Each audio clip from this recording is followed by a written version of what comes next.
Mario de Jesús Maiche aprendió a elaborar piñatas desde los 12 años. Sin embargo, fue hasta hace una década que decidió hacerlas como fuente de ingresos extra.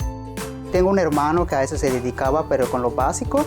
Pues ahí fui aprendiendo con él y todo. Me di cuenta cómo los hacía, pero realmente de todo eso lo que yo hago, nadie me enseñó realmente. Poco a poco yo lo fui haciendo y todos los diseños. Con esto de los tambores que tengo acá, ya tengo 10 años que lo manejo.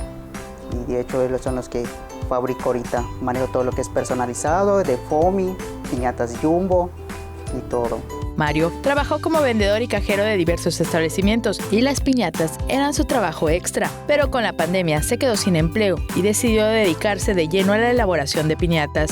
Si Mario se dedica de sol a sol a elaborar piñatas, puede hacer hasta 10 al día.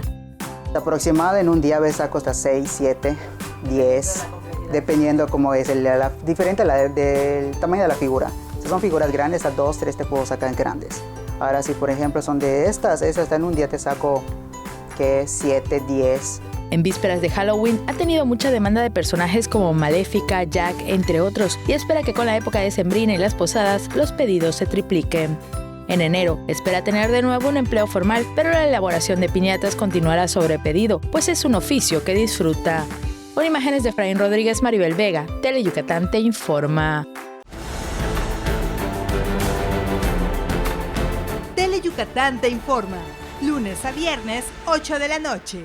Síguenos.